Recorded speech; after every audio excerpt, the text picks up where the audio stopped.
Floodings also hit Pakistan, where at least 23 people died in Karachi. The military has delivered aid and hundreds of people have been forced from their homes. The country's meteorological department has warned that the rain will continue for several more days. Well, joining us now is Gibran Beshiman. He's a journalist in Karachi who's been following the flooding there for us. Good to speak to you, Gibran. Just tell us what's the situation currently and how are people in Pakistan coping? Right now in Karachi, as you had said, 23 people are dead. The military is currently in the northern parts of the city trying to drain rainwater and help people out of their homes.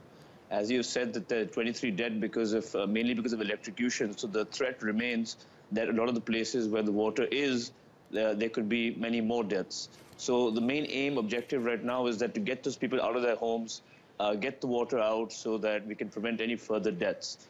In the meantime, there's also expected to be more rain over the weekend. Forecasts keep changing. But what has happened here is that it's clearly shown that the city was not equipped for this sort of rain, 130 millimeters.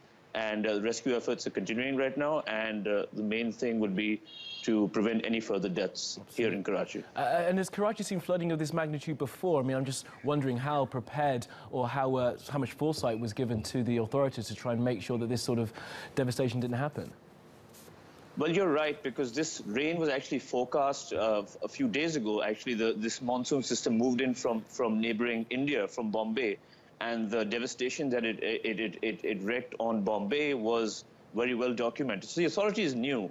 Now the question here is that why wasn't enough done? And 23 people dead and fears that there could be many more are raising questions as to the infrastructural readiness and the emergency readiness of the city and authorities, and why this wasn't prevented. This is expected that the federal government and the provincial government will be sitting together and trying to figure out who is going to take responsibility for these 23 deaths, and they could have prevented a lot of those deaths which weren't. And actually, rescue equipment actually drowned in the water, which is quite ironic. In many areas of the city. I mean, as the federal and the provincial government try and work that out, I mean, I guess people are assuming that with Eid coming, there's going to be a worry about the chances of a normal celebration of that holiday in a city that's been deluged.